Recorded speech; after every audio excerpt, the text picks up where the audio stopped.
नमस्कार, सुस्वागतम. तुमच्या सगळ्यांचं स्वागत आहे. बिल्ड आयकॉन प्रस्तुत आजच्या या उपक्रमामध्ये, ज्यामध्ये आम्ही आलो आहोत वाशिम जिल्ह्यामध्ये. असं म्हणतात की नावाला साजेसं व्यक्तिमत्व असावं, व्यक्तिमत्वाला साजेसं कर्तृत्व असावं आणि या तिघांचा जेव्हा मेळ असतो, तेव्हा जी व्यक्ती समोर येते, ती म्हणजे अक्षय कुमार लुंगे. नमस्कार सर. नमस्कार. गप्पांना सुरुवात करण्याआधी मला तुमच्या एकंदर प्रवासाबद्दल आधी विचारायचं आहे, की तुमचा आतापर्यंतचा प्रवास कसा होता आणि त्यातनं व्यावसायिक प्रवास कसा होता? सर्वप्रथम आयोजकांचं मी इथे आभार व्यक्त करतो. ॲक्चुअली आभार हा शेवटी करायला पाहिजे. मी सुरुवातीलाच करतो, की यांनी या पद्धतीचा कार्यक्रम हा वाशिम जिल्ह्यातील इंजिनिअर, आर्किटेक्ट या लोकांसाठी आयोजित केला. त्याबद्दल मी कंपनीचे सुद्धा आभारी आहे. मी माझं ग्रॅज्युएशन झाल्यानंतर त्यावेळेला पुणे आणि नागपूर या ठिकाणी प्रॅक्टिससाठी असायचो. त्यावेळी डेव्हलपमेंट ही मेट्रो सिटीजमध्येच आहे, हा बरोबर. समज लोकांमध्ये होता. परंतु मला ज्या भागांमध्ये डेव्हलपमेंट नाहीये, जसं मी कारंजा वाशिम जिल्ह्यातील एका तालुक्यामध्ये त्यावेळेस राहतो.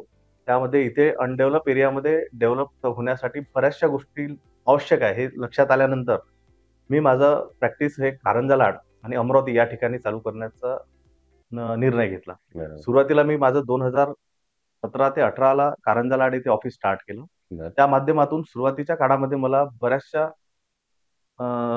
संकटांना सामोरं जावं लागलं. ज्या पद्धतीमध्ये विचार केला तर आर्किटेक्चरल इंटिरियर या कॉन्सेप्टचे वर्किंग हे तालुका प्लेसमध्ये नाही राहत. बरोबर. परंतु जोपर्यंत आपण लोकांपर्यंत पोहोचू नये, लोकांपर्यंत त्या गोष्टींचा अवेअरनेस देऊ नये, तोपर्यंत लोकांना त्या गोष्टी कळणार नाहीत.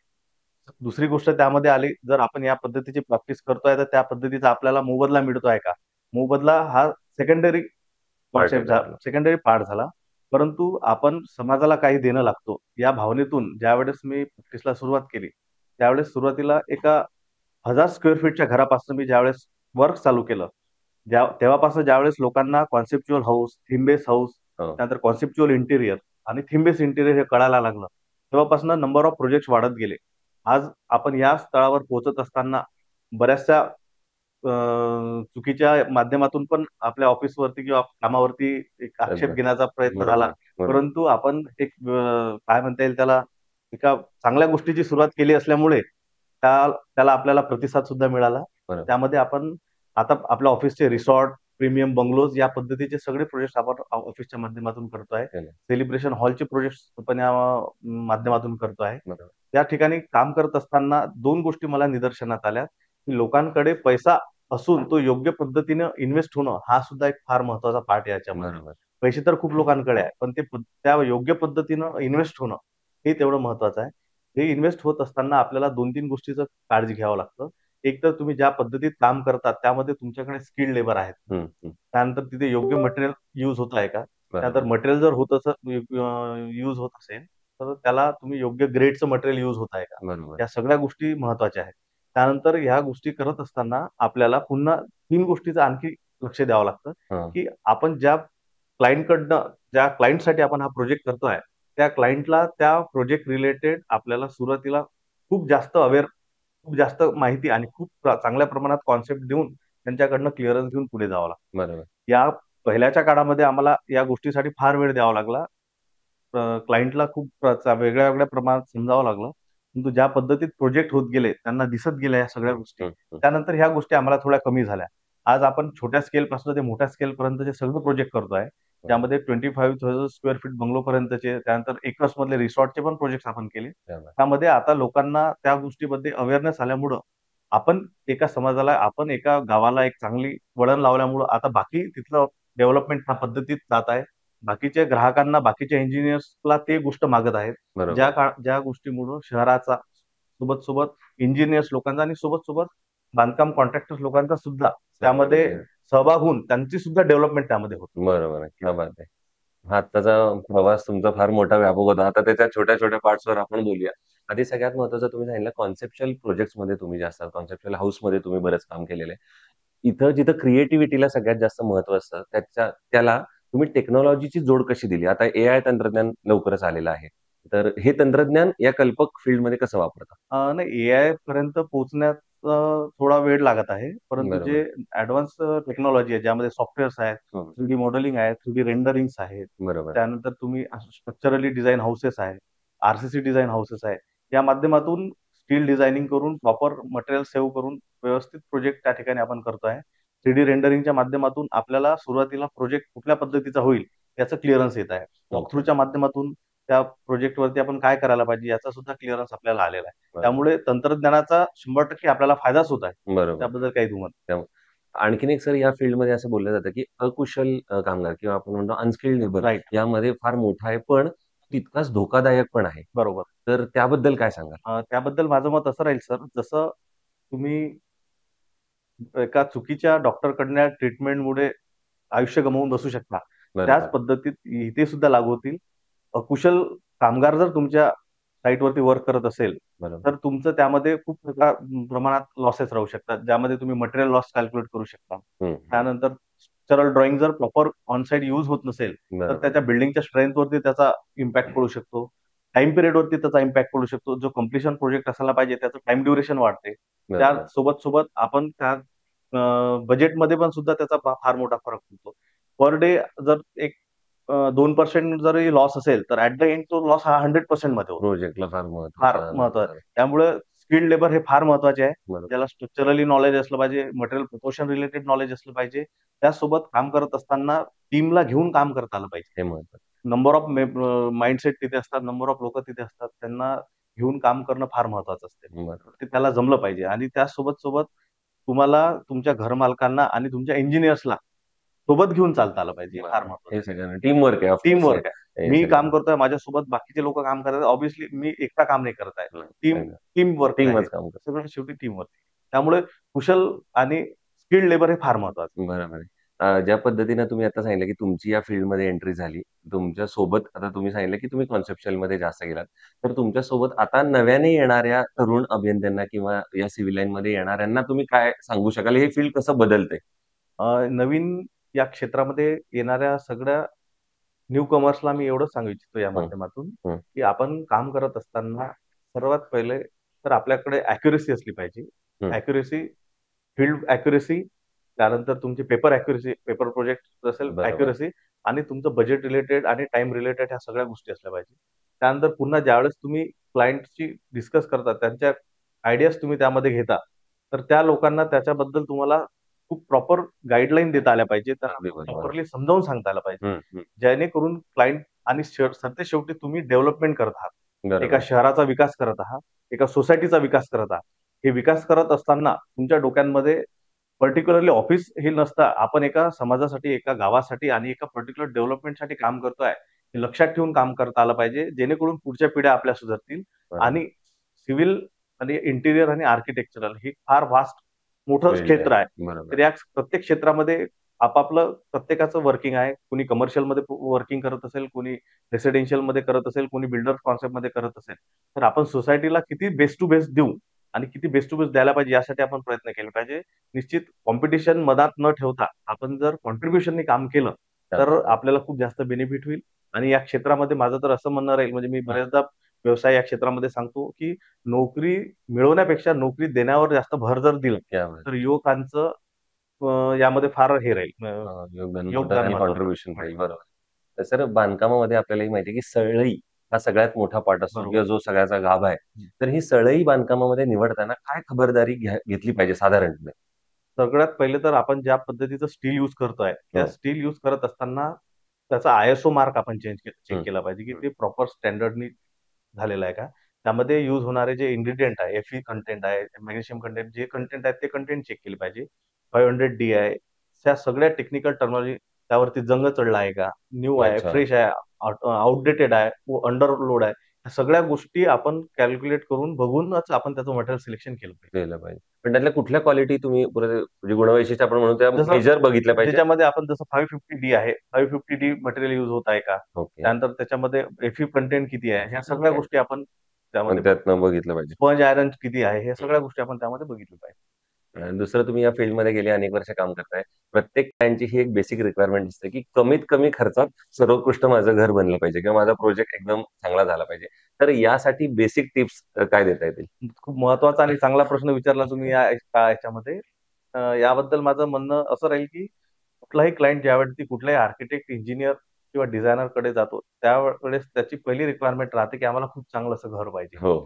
त्यामध्ये आम्ही त्यांना नेक्स्ट क्वेश्चन करतो, की त्या रिलेटेड आपला बजेट किती राहील? बरोबर. तर त्यांचा एक बजेट XYZ किंवा लिमिटेड जरी असलं तरी त्यांना एका मजल्यावाल्याला 2 मजल्याचं एलिव्हेशन किंवा एका मजल्यावाल्याला बंगलोचं किंवा एका मजल्यावाल्याला ब्रँड लूक आम्ही त्यामध्ये सुरुवातीला त्यांच्या सगळ्या रिक्वायरमेंट, त्यांची रहन-सहन, हं. त्यांचं हॅबिट काय आहेत, सगळ्या कॅल्क्युलेट त्याच्या सायकॉलॉजीचा अभ्यास करून त्याला काय बेस्ट टू बेस्ट देता येईल. थीममध्ये तो ट्रॅडिशनली त्याच्यावर डिझायनिंग करायचं आहे, त्याला मॉडर्न डिझाइन करायचं हं. आहे. सगळ्या गोष्टीचा विचार करून त्याला प्लॅनिंग झोनपासून ते एलिव्हेशन झोनपर्यंत आम्ही ट्रीटमेंट देतो.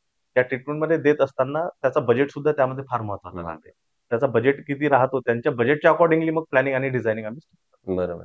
तर तुम्ही दोन्ही फील्डमध्ये माझ्यामध्ये काम येस. केलंय. एक आहे की जो कन्सेप्शियल प्रोजेक्ट्समध्ये आहे की जिथं बजेट थोडं एक्सटेंड झालं तरी राइट. चालतं, पण ते दिसताना एस्थेटिक व्हॅल्यू त्याची चांगली असली पाहिजे. आणि दुसरं आहे जे बजेट होणं. पण जे बजेटमध्ये काम करणारे लोक आहेत, मग त्यांना तुम्ही काय सांगाल, कशाला प्राधान्य दिलं पाहिजे? बजेटमध्ये वर्क करत असताना मी बरंचसं एक गोष्ट सांगू इच्छितो, की जिथे तुम्ही लॉरी बेकर सरांचं रॅट ट्रॅप बॉन्ड आहेत, कॅव्हिटी वॉल्स आहेत, ह्या सुद्धा आपण यूज करू शकतो. अच्छा. त्याच्यानंतर मिनिमल डिझायनिंग ज्यामध्ये तुम्ही प्लॅनिंग झोनमध्ये अनएक्सेस कन्स्ट्रक्शन जर हं. रिक्वायरमेंट तुम्हाला 1 बीएचकेची असेल तर 2 बीएचके न करता किंवा 4 बीएचकेची रिक्वायरमेंट असताना 5 बीएचके हे न करता आपल्या रिक्वायरमेंट फ्रीज करून त्यावरती वर्क जर केलं, तर आपण बरोबर. एक प्रॉपर वर्क करू शकतो. बरोबर. तर बांधकामामध्ये सगळ्यात महत्त्वाच्या तुम्हाला उपयुक्त टिप्स मगाशी आपण सळईबद्दल बोललो. बरोबर. आता आपण ओव्हरऑल कन्स्ट्रक्शन या विषयावर बोलूया, तर त्यातल्या महत्त्वाच्या काय टिप्स सांगाल, की ज्याची काळजी घेतली पाहिजे? कुठलंही बांधकाम करताना तो मे बी कमर्शियल प्रोजेक्ट असेल, रेसिडेन्शियल प्रोजेक्ट. कुठलाही प्रोजेक्ट सुरुवात करत असताना सुरुवातीला आपला प्रोजेक्ट कॉस्ट महत्वाची राहते, की हं, जे हं. आपल्याला कॉस्ट तिथे किती इन्व्हेस्ट करायची आहे. बरोबर. सेकंड गोष्ट तुमच्या रिक्वायरमेंट ह्या फ्रीज असल्या पाहिजे. हं. जे टाईम टू टाईम चेंज होणाऱ्या नसल्या पाहिजे. जे बरोबर. रिक्वायरमेंट्स आहेत ह्या फायनलाईज असल्या पाहिजे. आणि तिसरी गोष्ट जी राहते, की तुम्ही जिथे वर्क करतात तिथले तुमचा कॉन्ट्रॅक्टर, वर्कर्स आणि लेबर्स हे सगळे स्किल्ड लेबर्स तिथे वर्क करणारे असले पाहिजे. बरोबर. याच्या अकॉर्डिंगली आपण आणि बांधकामात क्षेत्रात जर वर्किंग बद्दल बोलायचं झालं, तर तसं तुमचं लाईन दोरी, ट्यूब लेव्हल आणि गोला 3 गोष्टी जर प्रॉपर ठेवल्या, तर तुमच्या कुठल्याच बिल्डिंग्स, कन्स्ट्रक्शन आणि आरसीसी मध्ये एरर येणार नाही. तुमचे अच्छा. कन्स्ट्रक्शन प्रपोर्शन प्रॉपर असले पाहिजे. त्यानंतर त्यामध्ये काँक्रीट ग्रेड प्रॉपर असले पाहिजे. स्टील बाइंडिंग प्रॉपर असलं पाहिजे. तुमच्याकडे बार बाइंडर जे असतात त्यांना टेक्निकली चांगलं नॉलेज असलं पाहिजे, की जेणेकरून तो स्ट्रक्चरली जे डिझाईन्स येतील, स्पेसिंग असतील, स्टिरअपच्या डिटेल्स राहतील, कॉलमच्या डिटेल्स राहतील. बरं. त्यामध्ये तो प्रॉपर वर्क करून छोट्या-छोट्या गोष्टी जर केल्या, तर त्याला एक मोठी गोष्ट प्रॉपर त्याच्यामध्ये मिळू शकते. बरं. सर मगाशी बोलताना आपण सुरुवातच इथनं केली, की आपण समाजाचं काहीतरी देणं लागतो. बरोबर. तुम्ही वाशिममध्ये किंवा या आजूबाजूच्या भागामध्ये अनेक प्रोजेक्ट्स केलेले आहेत. तर हे काम करताना तुम्हाला काय वाटतं इंजिनिअरचं या सगळ्या भागाच्या सर्वांगीण विकासाबद्दल कितपत कॉन्ट्रिब्युशन असायला पाहिजे किंवा तुम्ही काय देऊ शकता ॲज अ इंजिनिअर म्हणून कॉन्ट्रिब्युशन? यामध्ये सर कॉन्ट्रिब्युशन जर बघितलं तर डेव्हलपमेंटमध्ये इंजिनिअरचं कॉन्ट्रिब्युशन हे 100% असायला पाहिजे. हं, म्हणजे प्रोजेक्ट करत असताना सिव्हिल किंवा कमर्शियलीच नाही बोलत आहे. हं. एका पर्टिक्युलर सिटीचा, पर्टिक्युलर भागाचा विकास करत असताना इंजिनिअर्सचं डेव्हलपमेंट रिलेटेड थॉट हा थोडा ब्रॉड माइंड असला पाहिजे. ठीक आहे. जेणेकरून त्यांना बाकी जसं सिटीत जर एक वाशिमबद्दल बोलतोय किंवा कारंजाबद्दल बोलताय, तर इथलं ट्रॅफिक फ्लो प्रॉपर असला पाहिजे. यासाठी ते काही वर्क करू शकतात. सिटीला ग्रीन सिटी कसं करता येईल यासाठी ते प्रॉपर वर्क करू शकतात. कुठे-कुठे कुठल्या-कुठल्या स्क्वेअरला डिझायनिंग चांगलं करू शकतात. एक फ्लो चांगला देऊ शकतात. यासाठी सिव्हिल इंजिनिअर्सचा सिंहाचा वाटा आहे असं मला वाटते.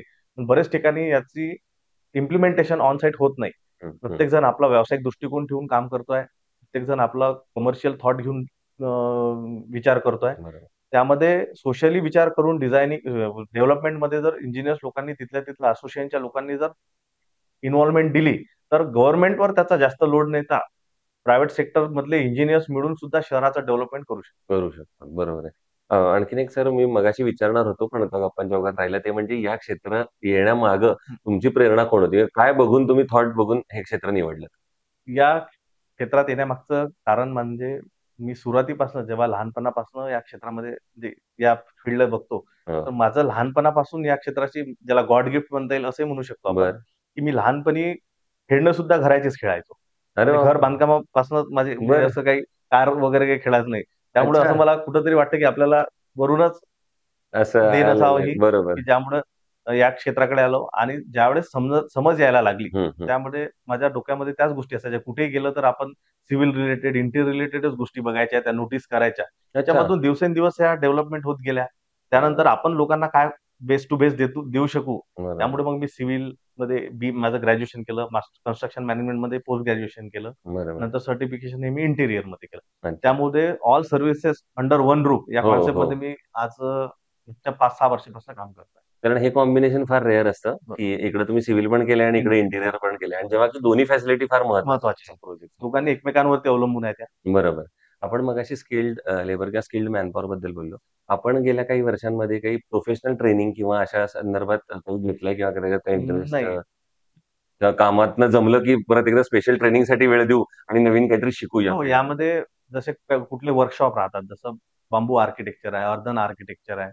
अच्छा. पॉंडिचेरीला ऑरोविल मध्ये बरोबर. बरेचसे हे वर्कशॉप असतात. बरोबर. नैनितालला पण बरेचसे असे वर्कशॉप आहेत जिथे तुम्ही कुठल्या ट्रॅडिशनल आर्किटेक्चरल अंडर वर्क करत असाल तर त्याचं तुम्हाला नॉलेज, बांबू आर्किटेक्चरल वर्क करत असाल त्याचं नॉलेज. तर बरोबर. अशा आणि सरतेशेवटी शेवटपर्यंत माणूस हा शिकतच असतो. हो, तो हो. कधीच फुलफिल झालेला नसतो.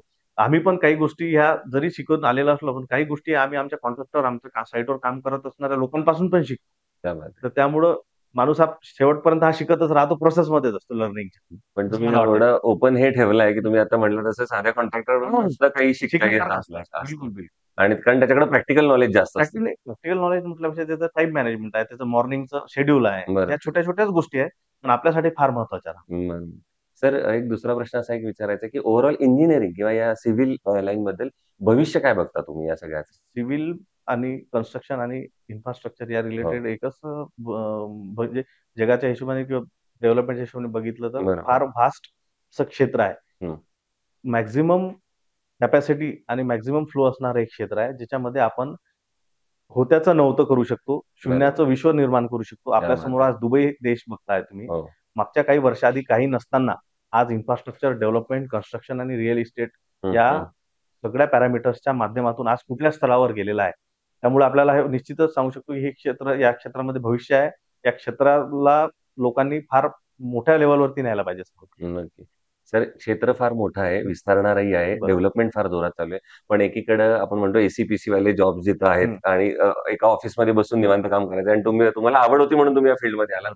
पण या फील्डमध्ये आव्हानही तितकीच मोठी आहेत. बरोबर. त्या आव्हानांबद्दल किंवा तुम्हाला आलेल्या एखाद्या प्रसंगाबद्दल काही सांगू शकाल का?